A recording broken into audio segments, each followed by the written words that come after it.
David Ellison arrived early. The morning sun was soft against the manicured green hills of Pinewood Ridge Golf Club, and a light breeze carried the distant click of irons meeting golf balls.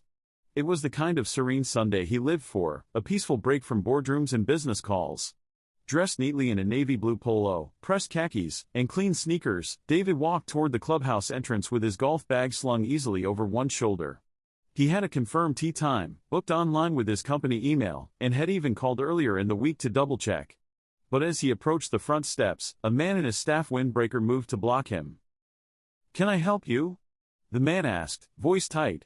He didn't look curious, he looked suspicious. "I have an 8:10 tee time.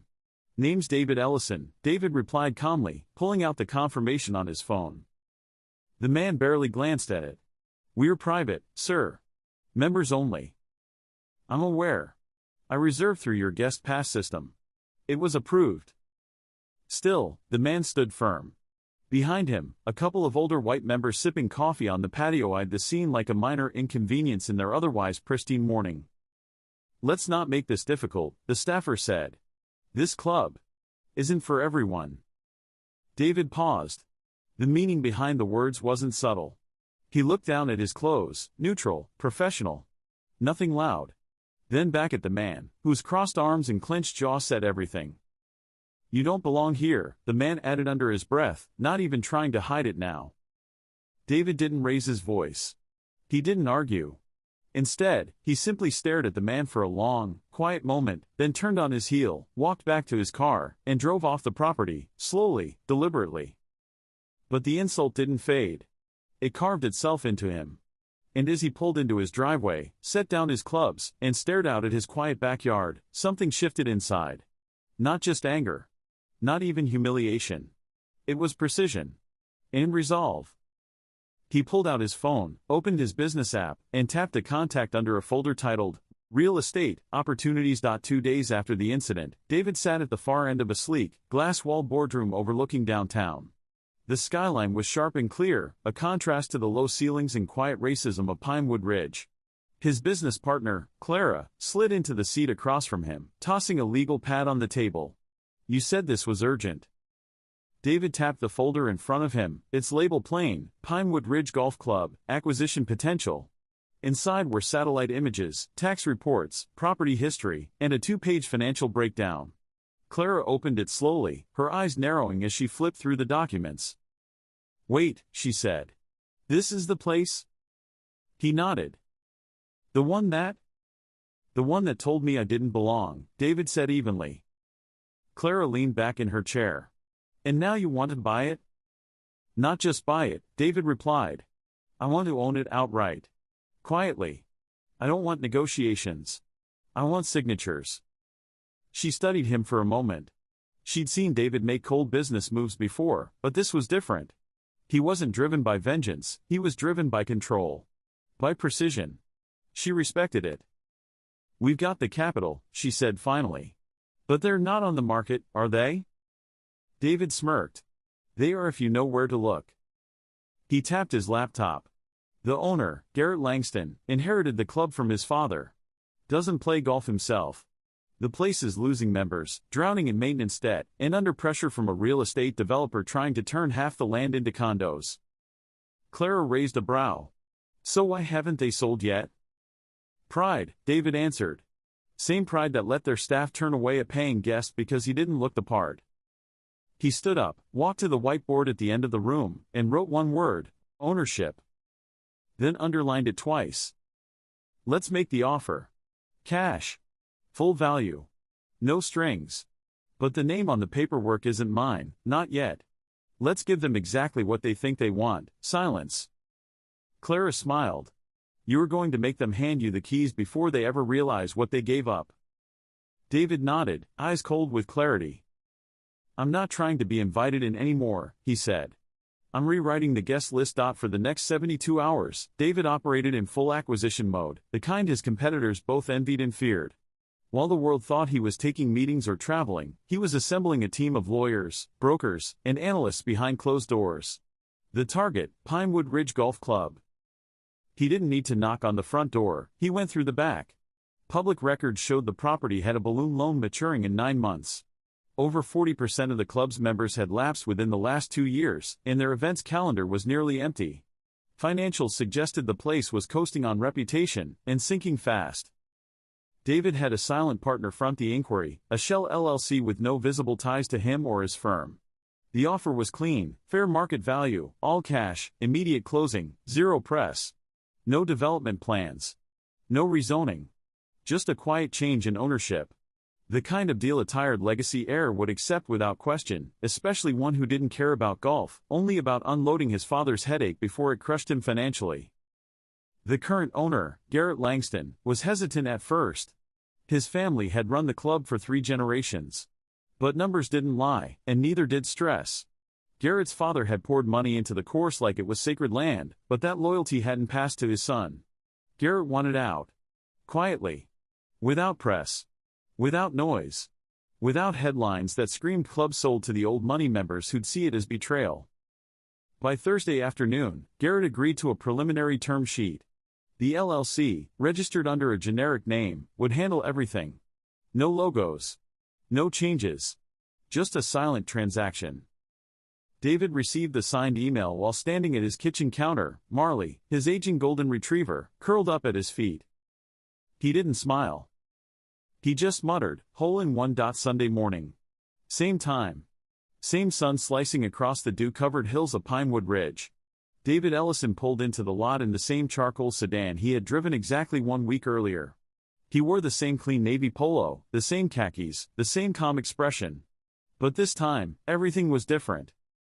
He stepped out with his clubs over one shoulder, each step slow, deliberate. The lot was full, members sipping coffee outside the clubhouse, caddies unloading bags, the soft thud of golf balls being driven off the range. It was a perfect morning. As he neared the entrance, the same staff member who had turned him away 7 days ago stepped forward again, now clearly nervous, his face pale. He opened his mouth to speak, but David beat him to it. Mr. Langston signed the final documents yesterday, David said, handing him a sealed envelope. As of 12:01 a.m. today, ownership of Pinewood Ridge transferred to Ridgeline Holdings, LLC. That company is owned by me. The staffer blinked, visibly swallowing. I didn't know. No one told us. David nodded once. I'm telling you now. Around them, heads began to turn. A few of the older members had paused mid-sip, sensing something was happening. One leaned in to whisper, "Is that?" David turned to the patio crowd, letting his voice carry just enough. "For those wondering," he said with absolute calm, "last Sunday I was told I didn't belong here. This Sunday, I own the deed." Silence. Then the low rustle of discomfort, rich men shifting in their chairs, unsure whether to stand, speak, or pretend not to notice. He walked inside without another word, past the front desk, past the manager's office, and onto the course. The grass was still perfect. The air still sweet. But the rules had changed. And with every quiet step he took across that polished hardwood floor, a century of exclusion cracked beneath his feet. He wasn't a guest anymore. He was the landlord. The first thing David did wasn't change the name. He changed the rules. Within days of taking ownership, he replaced the old board with a diverse group of professionals, athletes, business leaders, teachers, even a retired greenskeeper who'd worked 30 years behind the scenes without ever being allowed to play around. He wasn't interested in appearances. He was interested in equity. Gone were the silent vetting committees. Gone were the unspoken dress codes that turned away outsiders. Gone was the clause that quietly discouraged public access. In its place came new life. David introduced Open Mondays, where local high schoolers, most of whom had never set foot on a course, could learn the game for free. He hired black golf instructors, women instructors, bilingual instructors. He partnered with public schools and nonprofits. He introduced junior scholarships, family nights, and even beginner evenings for adults who had always felt like the game wasn't for them. At first, the old members scoffed. "It's not the same place," they whispered. "It's being watered down." A few resigned in protest. David let them go. He didn't try to convince them, he was building for someone else. Then something unexpected happened, new members came. Not just black and brown professionals, but white families tired of elitism. Artists. Nurses. Entrepreneurs. People who wanted community, not walls. Golfers who weren't just chasing birdies, but belonging. By summer, Pinewood Ridge had more active members than it had in 5 years. The course stayed immaculate, the cafe menu improved, and for the first time ever, the ninth hole hosted a cookout, live music, local vendors, kids laughing on the grass. What had once been a fortress of exclusion now pulsed with joy. David stood back one evening, watching the sunset wash the clubhouse in gold. A little black girl, maybe 7, held a club almost taller than she was, lining up her shot with careful determination. Her father stood behind her, smiling proudly. "Never thought I'd see this here," the man said to David. "You were supposed to," David replied. It started with a local journalist. A young black writer from a community paper had caught wind of the changes at Pinewood Ridge, the free clinics, the youth tournaments, the barbecue nights on the 9th. He called David one afternoon and asked, cautiously, if he'd be willing to talk. David agreed, under one condition: no fluff. Just the truth. They met on the back patio of the clubhouse. David wore a plain gray sweatshirt, no logos, no watch. Just himself. The journalist asked what everyone wanted to know. "Did you buy this place out of revenge?" David chuckled softly, leaned back in his chair, and looked out at the course. "No," he said. "I bought it because too many people believe men who look like me don't belong in places like this. I'm not here for revenge. I'm here to rewrite the rules. To prove ownership doesn't come from being invited, it comes from believing you deserve the seat, and building the damn table yourself." The article dropped 2 days later under the headline, "The Man Who Bought the Club That Turned Him Away." It went viral. Golf magazines picked it up.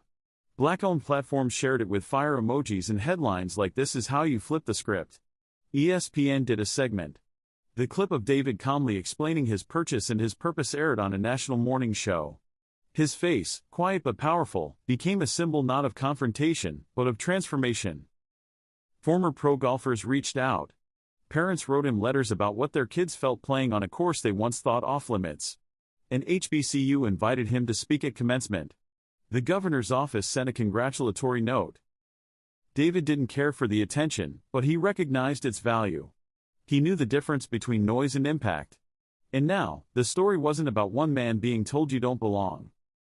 It was about thousands hearing for the first time, "You do." It was a quiet Saturday morning in early fall when David returned to the first tee. No cameras. No reporters. No headlines. Just a group of 7 kids from the local junior program, kids from neighborhoods where the only green they saw most days was a cracked basketball court or a patch of city park. They stood in a line, gripping borrowed clubs with nervous hands, giggling, adjusting stances like they'd seen on YouTube. David stood in front of them, holding a driver. "This," he said, "used to be the quietest part of the course. Only the right people got to stand here. Now it's yours." One boy, Jordan, 12, fast-talking and full of swagger, stepped up first. He had on mismatched shoes and a backwards cap. "What if I slice it into the trees?" "Then we go find it," David grinned. "And try again." Laughter. Jordan took a breath, squared his stance, and swung. The ball soared, not far, but clean. He turned, beaming like he'd won the Masters. "First tee shot of the new generation," David said, offering him a fist bump. Behind them, the clubhouse had changed. Inside, new photographs lined the walls, not just old white champions and faded trophies, but pictures of everyday people, teens learning their first swing, families laughing over sandwiches, a black woman instructor showing a girl how to read the green. And just above the front door, newly installed in brushed brass, a simple plaque: "Pinewood Ridge, a course for everyone." David stood alone for a moment as the kids moved to the next tee box. The early sun stretched over the hills. Birds chirped in the trees. It was the same course, same hills, same grass, same wind. But now, it belonged to a different story. Not one of rejection, but of reclamation. He had come full circle. From being told he didn't belong, to building a place where everyone did. He placed his ball on the tee. And with a clean, confident swing, sent it flying.